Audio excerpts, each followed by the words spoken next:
नमस्कार भाइयों।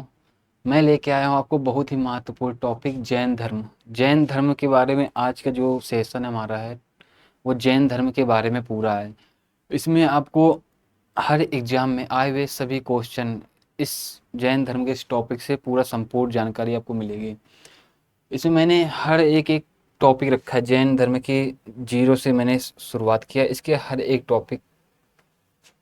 जैन धर्म जैसे टॉपिक वन मैंने रखा है, पहला सेशन रखा है जैन धर्म की उत्पत्ति के कारण। जैन धर्म जो है ना कैसे उसकी उत्पत्ति के कारण कैसे हुआ। फिर उसके बाद आया है वर्धमान महावीर। जो वर्धमान महावीर हैं ये कैसे क्या है इनके बारे में पूरा जीवन चरित्र है। उसके बाद महावीर और उनके उपदेश, जो उन्होंने जैन धर्म की जो है ना ग्रंथ जो जो भी है उसमें उन्होंने क्या कहा है महावीर ने, और उनके उपदेश क्या है वो भी बताया गया, इसमें बताया गया है। उसके बाद आता है अगला टॉपिक जैन धर्म के तीन थानकर और उनके प्रतीक। जो जैन धर्म के जो तीन थानकर थे, 24वें तीन थानकर महावीर रहे, और उनके जो प्रतीक चिन्ह है उनके प्रतीक चिन्हों के बारे में बताया गया है। फिर उसके बाद अगला टॉपिक है जैन धर्म का प्रसार। जो इसमें जैन धर्म का प्रसार कहाँ कहाँ तक हुआ है उसके बारे में बताया गया है। उसके बाद अगला टॉपिक बनेगा जैन धर्म में ईश्वर का विचार। जो जैन धर्म है ना उसमें ईश्वर कैसे विचार मानते थे। उसी पे अगला टॉपिक है जैन धर्म का विभाजन। जैन धर्म जो है श्वेतांबर और दिगंबर में कैसे टूटा उसके बारे में जानकारी है। उनके बारे में अंतर क्या है वो सारी चीज़ें बताई गई हैं। उसके बाद अगला टॉपिक है जैन धर्म के संप्रदायों के बीच अंतर। जो जैन धर्म के संप्रदाय जो हैं जैसे हीनयान, श्वेतांबर और दिगंबर, जो बीच में उनके अंतरों के बारे में बताया गया है। उसी प्रकार जैन धर्म के उप संप्रदाय, उनके जैन धर्म की दो उप संप्रदाय थी वो कौन सी थी। फिर उसके बाद अगला टॉपिक है जैन धर्म के सिद्धांत। जैन धर्म के क्या क्या सिद्धांत थे उनके बारे में बताया गया है। उसके बाद जैन साहित्य, जो इनकी जैन साहित्य हुई थी। फिर अगला टॉपिक है जैन वस्तुकला, जिनकी वस्तुकला क्या रही। जैन परिषदें कितनी हुई क्या हुई इसके बारे में। तो आपको इस टॉपिक के बारे में संपूर्ण जानकारी मैं बताऊंगा। इससे एक अच्छे से अच्छा जो क्वेश्चन होगा इसमें मिलेगा। आपका टारगेट होना चाहिए इस टॉपिक को बिल्कुल निचोड़ है, कंप्लीट निचोड़। बात करें जैन धर्म के, आपका अगला है जैन धर्म क्या थे। बात करें जैन धर्म, ये जैन धर्म की मूर्ति है। आपको पता होगा जैन धर्म में दो शाखाएं थी, एक श्वेतांबर थी, एक दिगंबर थी। जैन धर्म का जो ध्वज होता है, ये इनका राष्ट्र जो इनका है प्रतीक चिन्ह का ध्वज ये जैन धर्म का है। बात करें आगे, ये जो जैन धर्म का ये आपको इसमें दिख नहीं रहा, वो साफ साफ ये मैंने छोटा छोटा लिख गया है। जो जैन धर्म की जो प्रमुख तीर्थ तीर्थ थे ना, प्रमुख तीर्थ वो हैं इसमें। जैसे ये गिरनार हो गया, एलोरा है, कुलपाजी कुंभज है। ये ऐसे प्रकार के पूरे ये भारत के सभी महत्वपूर्ण स्थानों पर जैन धर्म के ये बना हुआ था। जैन धर्म के प्रमुख तीन थांकड़ थे। बात करें आगे क्वेश्चन में, आपका जो टॉपिक स्टार्ट होता है वो यहाँ से स्टार्ट होता है जैन धर्म की उत्पत्ति के कारण, कैसे जैन धर्म बना। तो चलो लिख याद देखो आराम से। जैन धर्म की उत्पत्ति के कारण, जैन जैन धर्म के बारे में बताया गया है। छठी शताब्दी ईसा पूर्व में प्रचलित हुआ जब भगवान महावीर ने धर्म का प्रचार किया। किसने प्रचार किया? जब भगवान महावीर ने धर्म का प्रचार किया। इसमें 24 शिक्षक थे जिन्हें जिन या तीर्थाकर कहा जाता था। किसमें थे? जैन धर्म में कितने शिक्षक थे? 24। जैन धर्म में 24 शिक्षक थे जिन्हें जिन या तीर्थांकर कहा जाता था, जिनमें से अंतिम भगवान महावीर रहे। जो जैन धर्म के 24 तीर्थंकर हुए उसमें अंतिम कौन रहे? महावीर भगवान थे। इसी प्रकार वैदिक धर्म में जटिल कर्मकांड और ब्राह्मणों की सर्वोच्चता के साथ कठोर और रूढ़िवादी हो गया। अगला क्या पॉइंट बताया गया है? वर्ण व्यवस्था ने लोगों को उनके जन्म के आधार पर 4 वर्गों में बांट दिया। जैन धर्म जो था ना वो वर्ण व्यवस्था से लोगों को उनके जन्म के आधार पर 4 वर्गों में विभाजित किया गया। जहाँ जो दो उच्च जहाँ पे 2 उच्च वर्ग को विभिन्न विशेष अधिकार प्राप्त थे और निचली निचली जातियों ने एक दयनीय जीवन व्यतीत किया।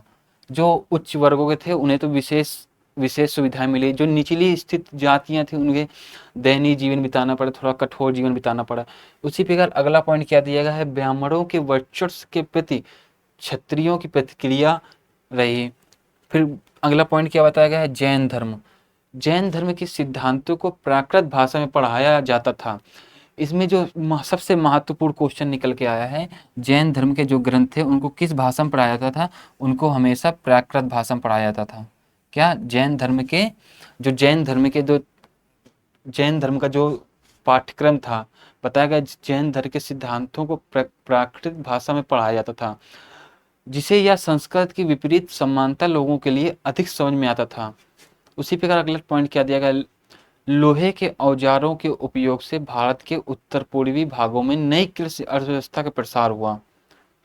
ये उत्पत्ति के जो जैन धर्म को उत्पत्ति के कारण थे, ये इसके महत्वपूर्ण उत्पत्ति के कारण थे। बात करें अगला टॉपिक क्या बताया गया है, वर्धमान महावीर के बारे में बताया गया। अगला टॉपिक क्या है आपका, एक टॉपिक समाप्त हो गया, दूसरा टॉपिक है महावीर, वर्धमान महावीर। ये महावीर कौन थे, कहाँ से क्या हुआ, इनके बारे में संपूर्ण जानकारी।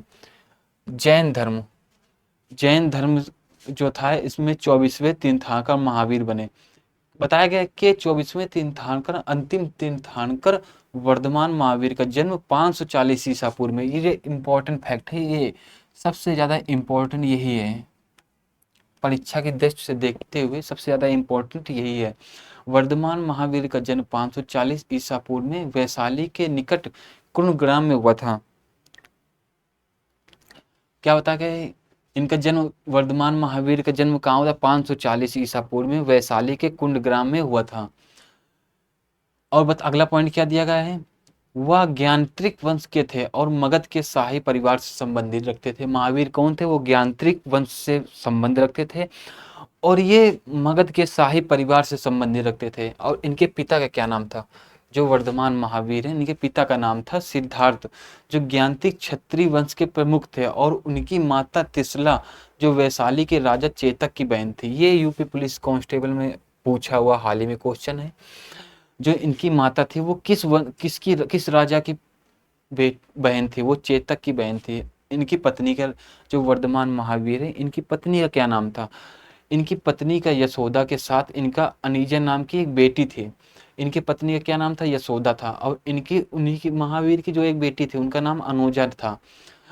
इन्होंने 30 वर्ष की आयु में उन्होंने अपना घर त्याग दिया। महावीर ने क्या किया, 30 वर्ष की अवस्था में अपना घर त्याग दिया।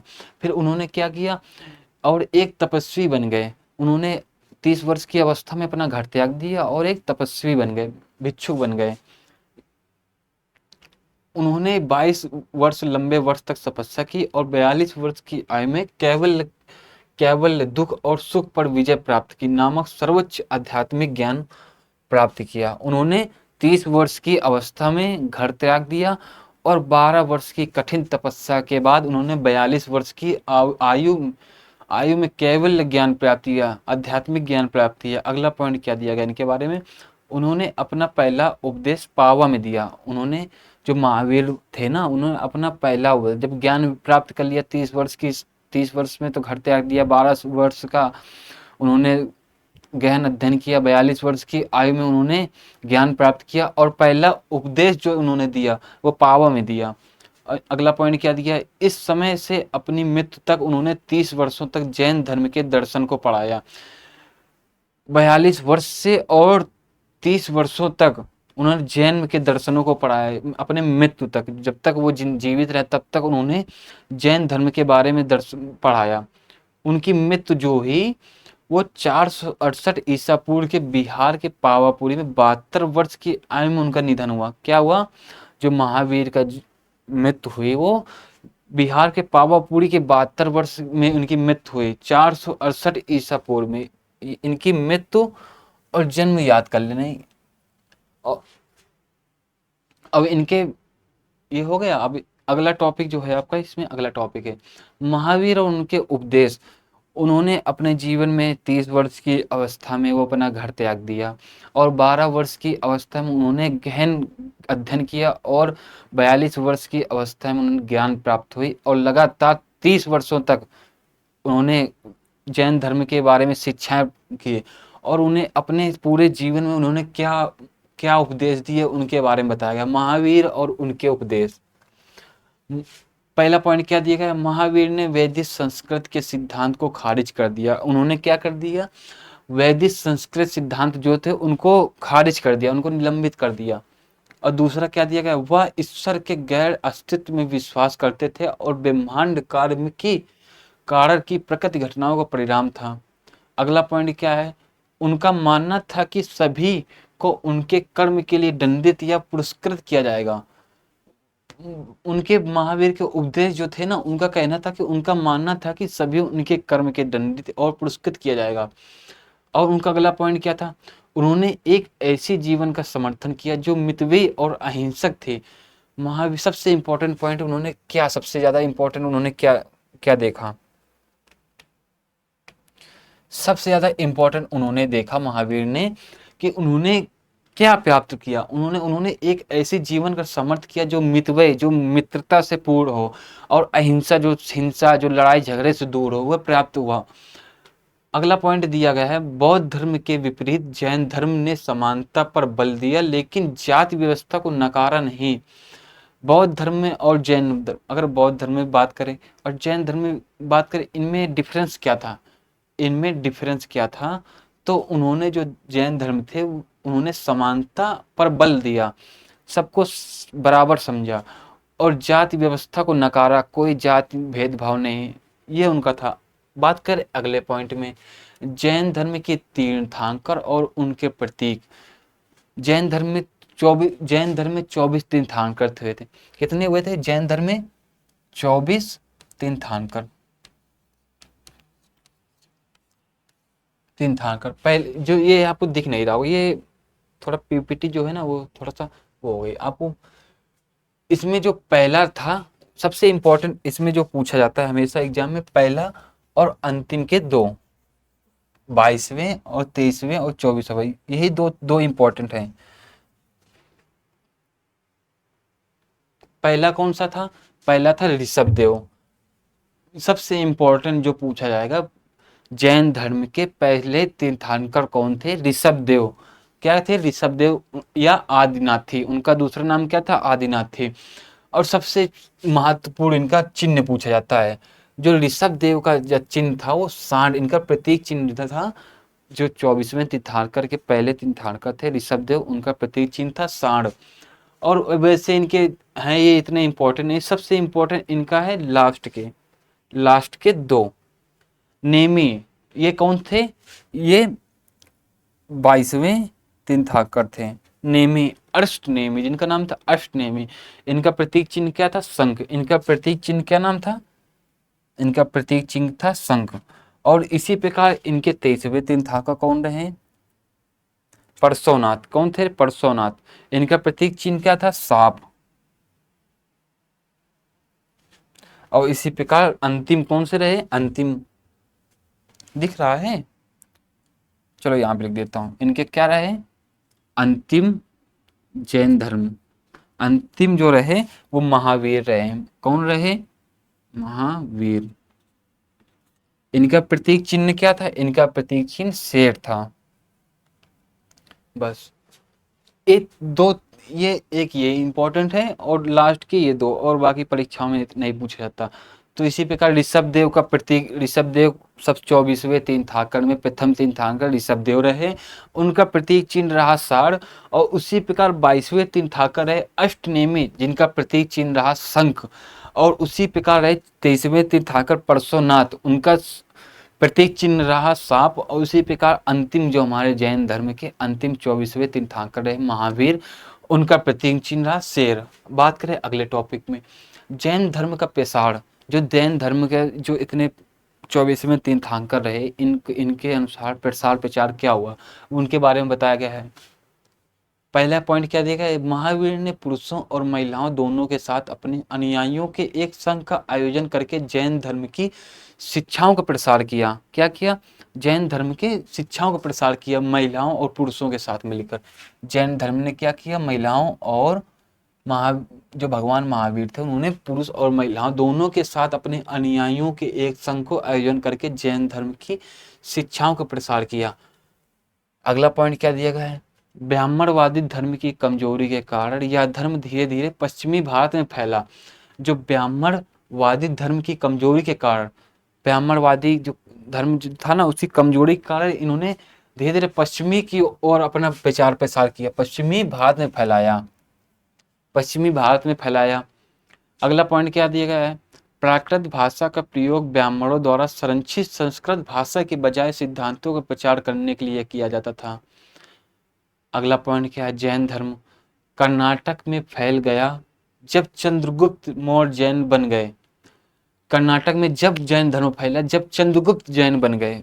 क्या इसमें सबसे इंपॉर्टेंट महत्वपूर्ण क्या बताया गया है, पूछेगा कर्नाटक में जैन धर्म किस कारण फैला, तो किस कारण फैला, जब चंद्रगुप्त मौर्य जैन बन गए। उन्होंने अपने अंतिम वर्ष कर्नाटक के एक जैन भिक्षु के रूप में बिताए।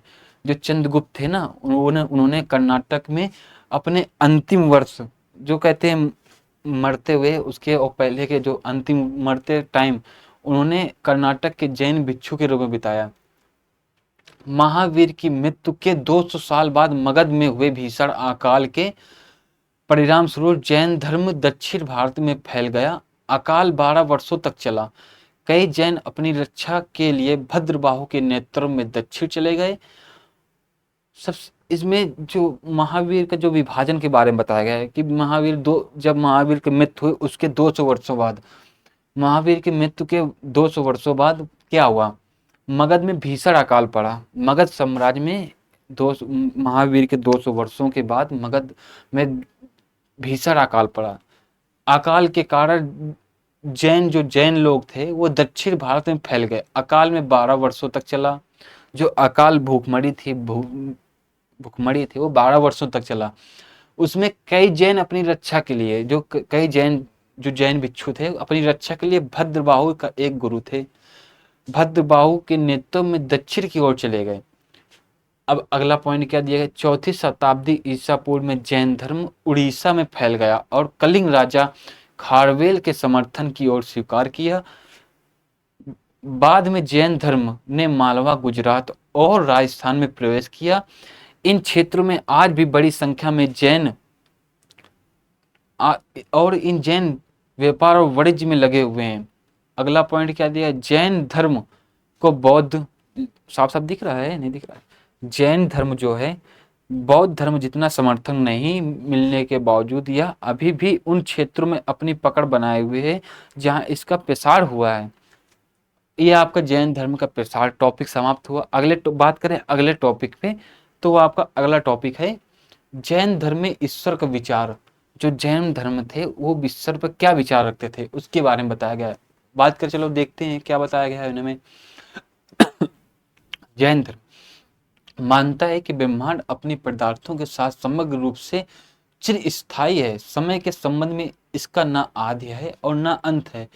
ब्रह्मांड की अपनी व्यवस्था है और यह अपने ब्रह्मांडी नियमों पर चलता है। पहला पॉइंट निकल के ये आया कि ब्रह्मांड अपने पदार्थों के साथ समग्र रूप से चिरस्थायी है। अगला पॉइंट क्या बताया गया है, बात करें अगले पॉइंट में, सभी संस्थाएं अपने रूपों को लगातार बदलती रहती हैं। कह रहा है कि सभी संस्थाएं अपने रूपों को लगातार बदलती रहती हैं और ब्रह्मांड में कुछ भी बनाया ना या नष्ट नहीं किया जा सकता। किसी को सार्वभौमिक मामलों का निर्माण या शासन करने की आवश्यकता नहीं है। अगला पॉइंट क्या दिया गया है, इसलिए जैन धर्म ब्रह्मांड के निर्माता, उत्तरजीवी या संहार के रूप में ईश्वर की उपस्थिति में विश्वास नहीं करता है। यह सिर्फ ईश्वर को एक पूर्ण प्राणी मानता है। जैन धर्म का सबसे इंपॉर्टेंट पॉइंट ये निकल के आता है, ये आपको पढ़ना चाहिए। कह रहा है इसलिए जैन धर्म ब्रह्मांड के निर्माता कौन है, ईश्वर है। ब्रह्मांड के निर्माता कौन है, ईश्वर। कह रहा ईश्वर उत्तरजीवी या संहार के रूप में ईश्वर की उपस्थिति में विश्वास नहीं करता है, यह सिर्फ ईश्वर को एक पूर्ण प्राणी मानता है। जैन धर्म कहता है ईश्वर ईश्वर को ना एक पूर्ण प्राणी मतलब सर्वज्ञान ज्ञाता उसको उस प्राणी को मानता है।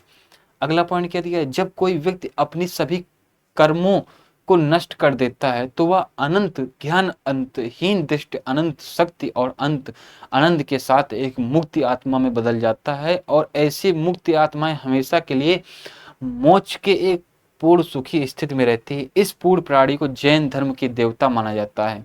इन्होंने अपनी भाषा में क्या कहा है, जो जैन धर्म ने अपनी भाषा में कहा है, जब कोई व्यक्ति अपने सभी कर्मों को नष्ट कर देता है, अभी सभी अपने कर्मों को नष्ट कर देता है, वह अनंत ज्ञान, अंतहीन दृष्टि, अनंत शक्ति एवं अनंत आनंद के साथ एक मुक्ति आत्मा में बदल जाता है। ऐसी मुक्ति आत्माएं हमेशा के लिए मोक्ष में एक पूर्ण सुखी स्थिति में रहती हैं। इस पूर्ण प्राणी को जैन धर्म में देवता माना जाता है।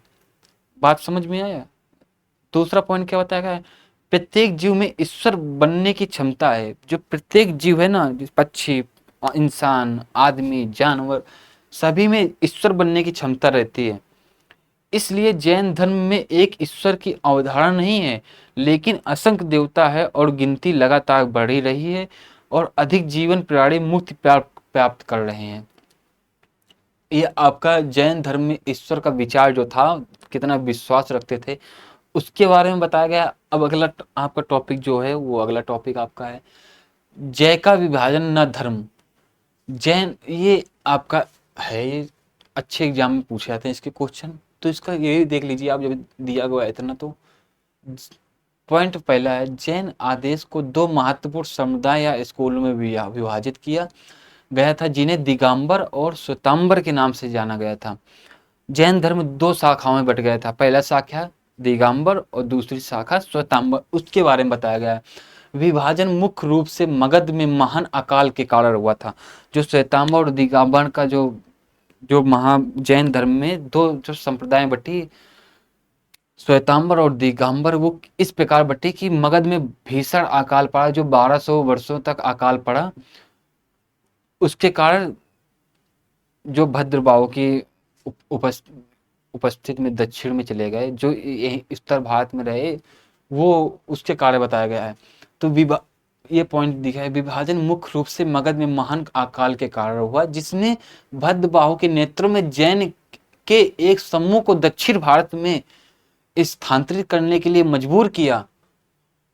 और दूसरा क्या पॉइंट दिया गया, 12 वर्षों के अकाल के दौरान दक्षिण भारत में समूह को सख्त परंपराओं के अधीन रखा गया था, जबकि मगध में संपूर्ण ने एक ढीला रवैया अपनाया और सफेद कपड़े पहनना शुरू कर दिया। जब दक्षिण भारत में जैन समूह अंकाल की समाप्ति के बाद मगध में वापस आया, तो उसे प्रथाओं में परिवर्तित के परिणाम स्वरूप जैन धर्म दो संप्रदायों में विभाजित हो गया। इसका कहने का तात्पर्य यह निकला कि जब मगध में अकाल समाप्त हो गया, तो वहां से दक्षिण भारत से जो जैन लोग थे, वो वापस आ गए। जब वहां पे वो वापस आ गए, तो वो दो शाखाओं में उनका अलग अलग विभाजित संप्रदायों में बांट दिया गया। अब अगला टॉपिक दिया गया, कौन सी संप्रदायों में बांटा गया। जैन धर्म के संप्रदायों के बीच में अंतर, जो दो दिगंबर और श्वेतांबर जो थी ना, दो शाखाओं में बांटा गया। जब का भीषण अकाल पड़ा मगध में, तो जो दिगंबर, इसी प्रकार जो दिगंबर और श्वेतांबर, उसके बारे में बताया गया। दिगंबर क्या थे, पहला एक नंबर, दिगंबर का मतलब आसमान से ढका होता था। दिगंबर ने मोक्ष प्राप्त करने के लिए नग्नता को पूर्ण सत्य के रूप में बदल दिया। और श्वेतांबर क्या कहता है, श्वेतांबर का अर्थ होता था श्वेत वस्त्र। श्वेतांबर का बचाव है कि मोक्ष प्राप्त करने के लिए पूर्ण नग्नता की आवश्यकता नहीं होती।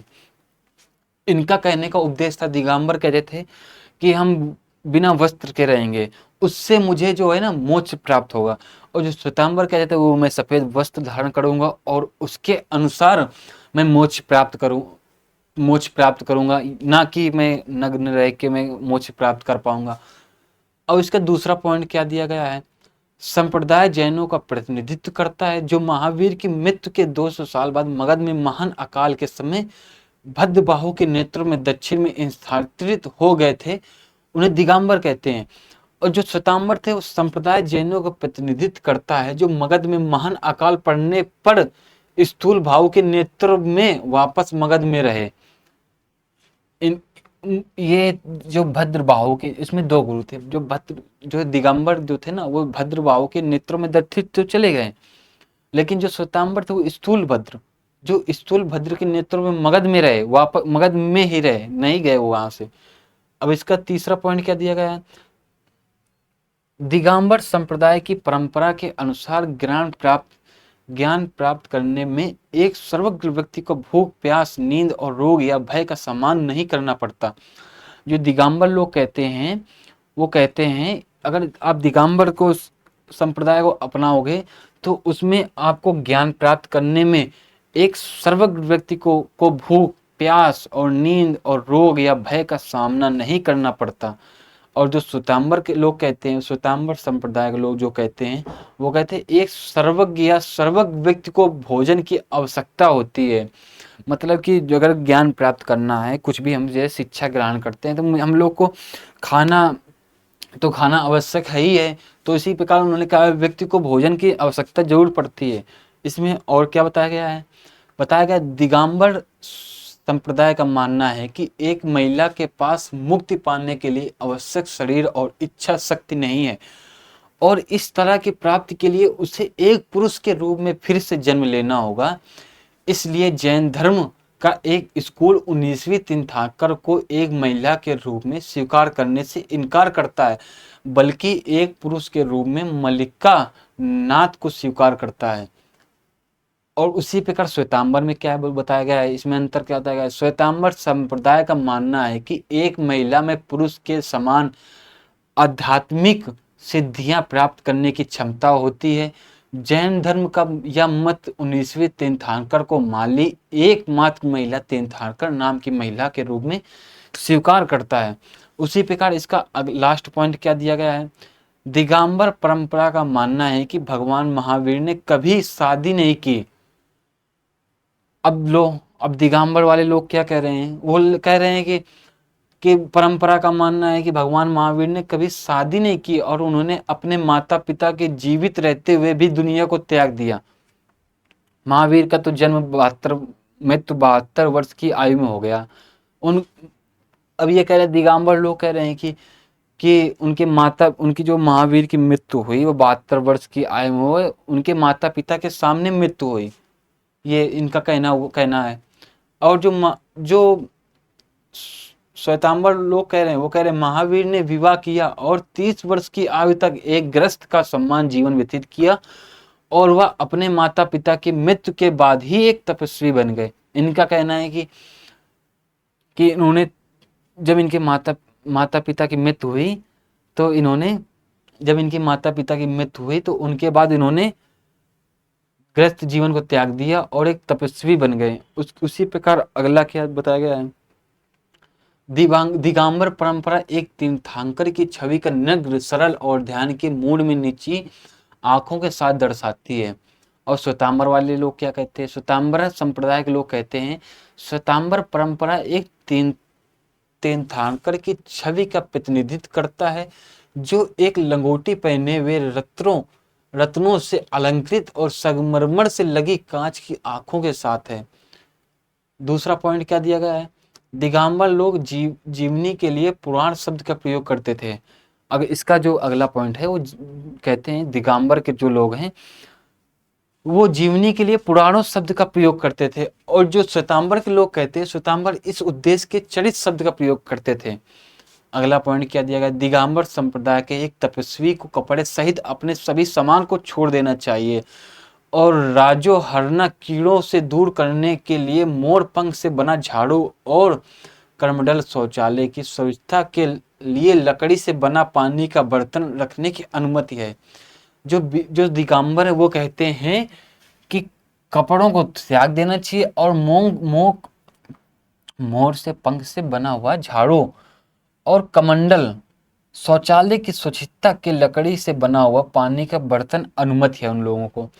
और जो श्वेतांबर के लोग हैं उन्हें क्या है, श्वेतांबर संप्रदाय के एक तपस्वी को एक लंगोटी, कंधे का कपड़ा आदि सहित 14 संपत्ति रखने की अनुमति है। और इनका लास्ट अंतिम पॉइंट जो दिया गया है, दिगंबर ने आचार्य सुतली भद्र के नेतृत्व में प्रथम परिषद की उपलब्धि को स्वीकार करने से इनकार कर दिया और अंगों के पुनः लेखन की स्वीकार लिया। श्वेतांबर 12 अंग और सूत्र वाले विवाहित साहित्य की वैधता और पवित्रता का विश्वास करते थे। ये इनका रहा श्वेतांबर और दिगंबर का अंतर। अब इसका अगला टॉपिक जो चलते हैं वो अगला टॉपिक देखिए क्या है, धर्म के उप संप्रदाय। मैंने आपको एक सीरियल बाय टॉपिक दिया, उसी सीरियल बाय मैं टॉपिक चल रहा हूँ। अगला इनका दिया है जैन धर्म के उप संप्रदाय। जैन धर्म के दो संप्रदायों के प्रत्येक दिगंबर और श्वेतांबरिक धार्मिक लेखनों को पहचानने या व्याख्या करने और धार्मिक परंपराओं के पालन में परिवर्तन के आधार पर कई बड़े बड़े छोटे उप संप्रदायों में विभाजित हो गए। दिगंबर संप्रदाय क्या था इसके बारे में देखो।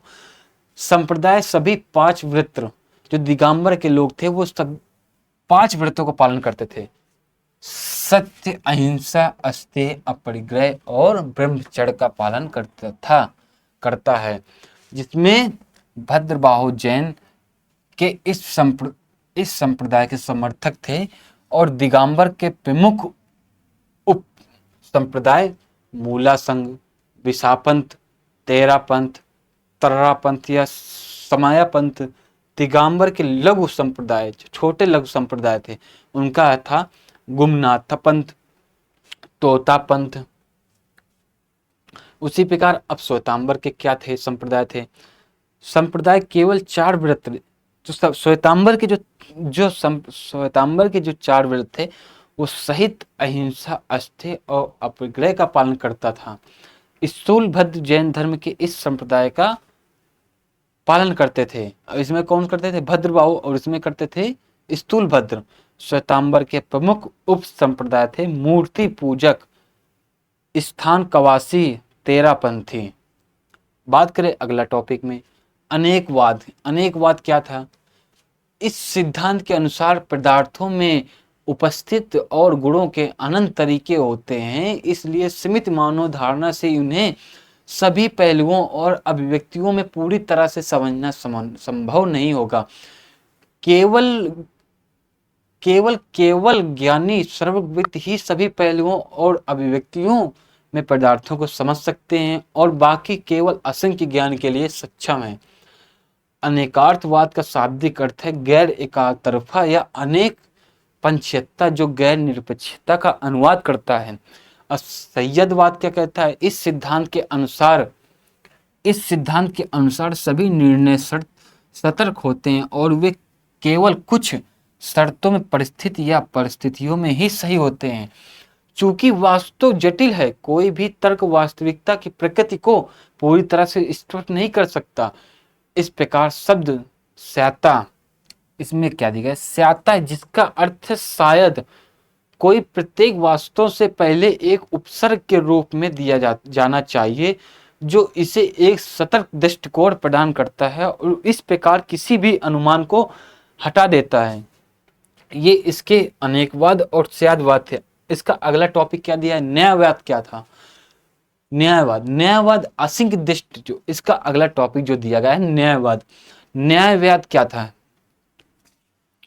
आवाज आ रही है, इसका अगला टॉपिक जो दिया है न्यायवाद जो दिया गया है, आवाज आ रही है साहब, सब वहां क्लियर है। न्यायवाद असिंक दृष्टिकोण या दृष्टिकोण की धारणा है। न्यायवाद का दर्शन कई दृष्टिकोण से वास्तविकता को समझने की प्रणाली को दर्शाता है।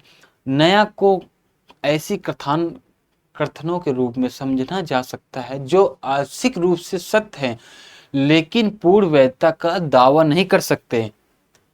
इसमें न्यायवाद में अगला पॉइंट क्या दिया गया है, इसे एक विशिष्ट राय के रूप में भी रेखांकित किया जा सकता है जिसे एक ऐसी दृष्टिकोण के साथ तैयार किया गया है जो अन्य दृष्टिकोण से इनकार नहीं करता है और इसलिए किसी वस्तु के बारे में असंख्य सत्य का अभिव्यक्ति है। इसके 3 रत्न थे। जो जैन धर्म में जो रत्न थे ये सबसे महत्वपूर्ण, इसको आप याद कर लीजिए, एग्जाम में पूछा ही जाता है, हर एग्जाम में पूछा जाता है। आपको जैन धर्म से अगर प्रश्न पूछा गया तो इस टॉपिक से जरूर पूछा। इसके 3 रत्न थे। पहला रत्न क्या था? सम्यक दर्शन, सही विश्वास। जो इसका रत्न थे वो पहला इसका जो बताया गया सम्यक दर्शन, जो सही विश्वास। इसका अर्थ है चीजों को सही ढंग से देखना, सुनना, महसूस करना, पूर्वकालिक धारणाओं और अंधविश्वास से बचना, जो स्पष्ट रूप से देखने के रास्ते में आ सकते हैं। और इसका दूसरा था सम्यक ज्ञान, सही ज्ञान प्राप्ति करें। इसका अर्थ है वास्तविक ब्रह्मांड का सटीक और पर्याप्त ज्ञान होना। इसके लिए उचित मानसिक दृष्टिकोण के साथ ब्रह्मांड के 5 पदार्थों और 9 सत्यों के वास्तविक ज्ञान की आवश्यकता होती है। सम्यक चरित्र, सही आचरण। इसका अगला जो पॉइंट देगा सम्यक चरित्र। आत्मा की मुक्ति को प्राप्त करने के लिए जैन नैतिकता के निम्नलिखित 3 रत्नों को पालन करना चाहिए। इसका अर्थ है जीवित प्राणियों को किसी भी तरह की हानि से बचना और अपने आप को अशुद्ध विचारों और दृष्टिकोण से मुक्त करना। इसके 5 महाव्रत थे। 3 रत्न को पूरा करने के लिए किसी को 5 महाव्रत या 5 महान व्रतों का पालन करना होगा। अगर आपको 3 रत्न को पूरा करना है तो इसके जो 5 महाव्रत हैं ये मैं अगले टॉपिक में बताता हूँ। ये आपका टॉपिक हुआ त्रिरत्न। अगला टॉपिक है अहिंसा, जो महावीर ने बताया गया नॉन वायलेंस। जो महावीर में बताया गया अहिंसा के बारे में महावीर ने क्या बताया? अहिंसा सर्वोच्च धर्म है, अहिंसा परमो धर्म है। अहिंसा जैन धर्म का मूलभूत पहलू है।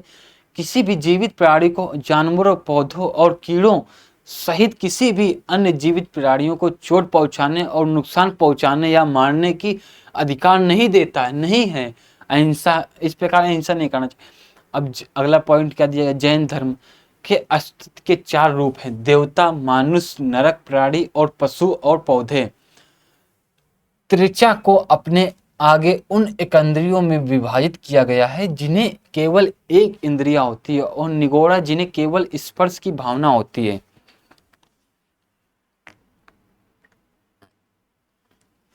जैन धर्म का पालन करने वाले एक आम आदमी को 2 या 2 से अधिक इंद्रियों को वाले जीवों को नुकसान नहीं पहुंचाना चाहिए, जबकि बिच्छुओं को एक इंद्रियों को भी चोट पहुंचाने से बचना चाहिए। जैन धर्म शाकाहार का सख्ती से प्रचार करना चाहिए।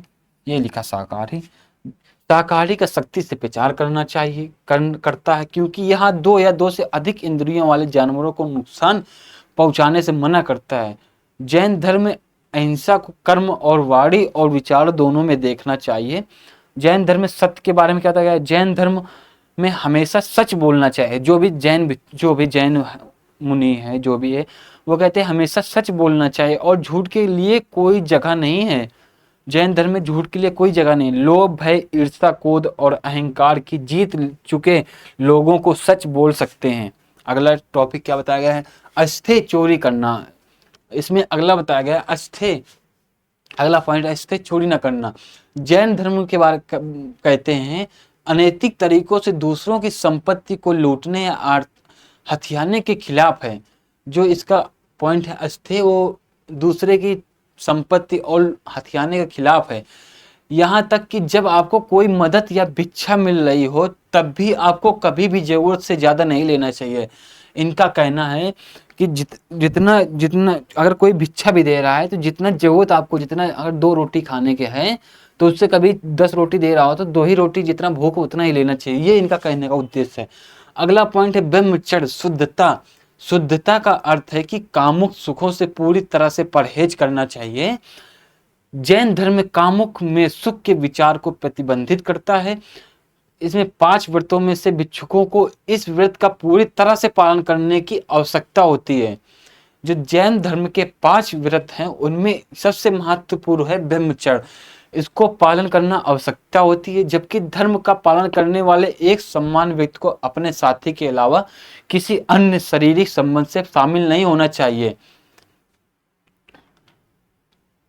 इसी प्रकार अपरिग्रह, गैर लगाव।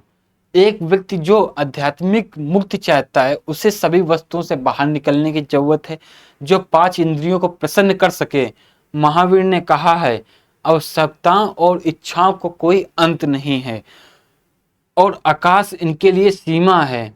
एक आम आदमी जिस धन को प्राप्त करना चाहता है वह एक असत्य पैदा करता है जो लगातार लालच, ईर्ष्या, स्वार्थ, अहंकार, शत्रुता, क्रूरता आदि का कारण बनता है। एक आम आदमी के लिए सभी 5 व्रतों को पालन करना कठिन हो सकता है, इसलिए वे जहां तक संभव हो उनका पालन कर सके। आंशिक रूप से पालन किए जाने वाले व्रतों को अनव्रत कहा जाता है। इसका अर्थ है असिंक व्रत।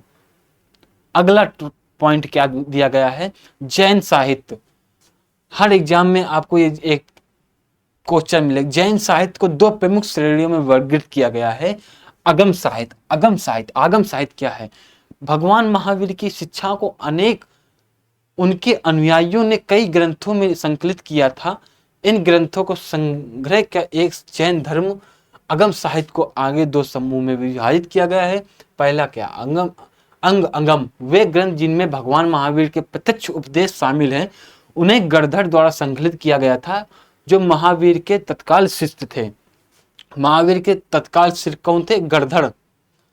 अगला पॉइंट क्या है, सभी गणधरों के पास संपूर्ण ज्ञान था। जो महावीर के जो गणधर थे उनमें संपूर्ण ज्ञान था।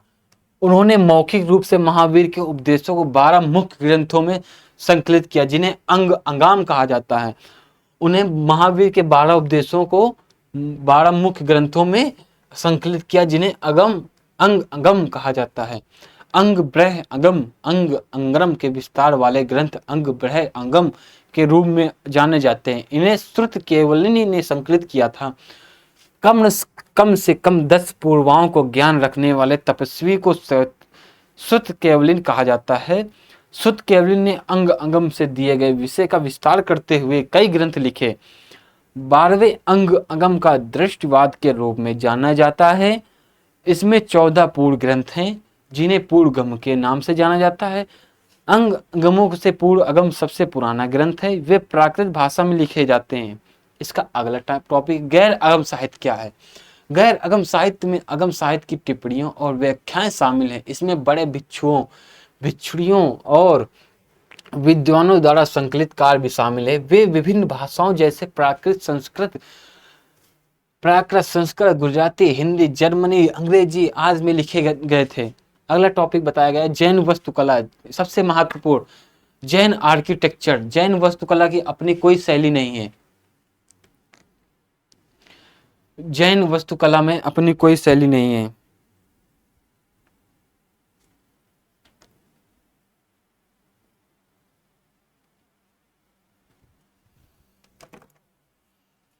जैन वास्तुकला अपनी कोई शैली नहीं है, बल्कि यह एक हिंदू और बौद्ध शैलियों की एक शाखा है। जैन वास्तुकला के विभिन्न प्रकार के नीचे दिए गए हैं। सगम साहित्य और तमिल साहित्य के बारे में बताया गया है।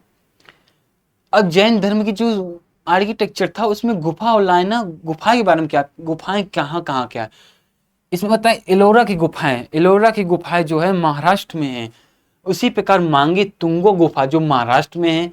गंजा पत्था गुफा जो है महाराष्ट्र में है। उदयगिरी खंडगिरी गुफाएं जो उड़ीसा में है। हाथी गुम्फा गुफा उड़ीसा में है। उसी प्रकार सिट्टा नवसल गुफा तमिलनाडु में है।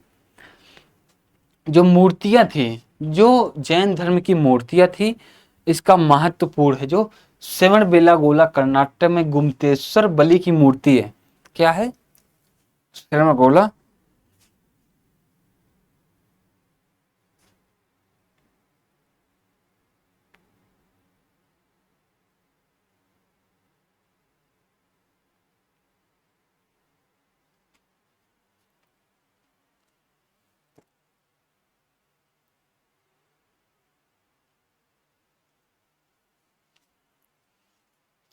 जो इसकी मूर्तियां हैं, शरण बेलागोला कर्नाटक में गोमतेश्वर बाहुबली की मूर्ति है।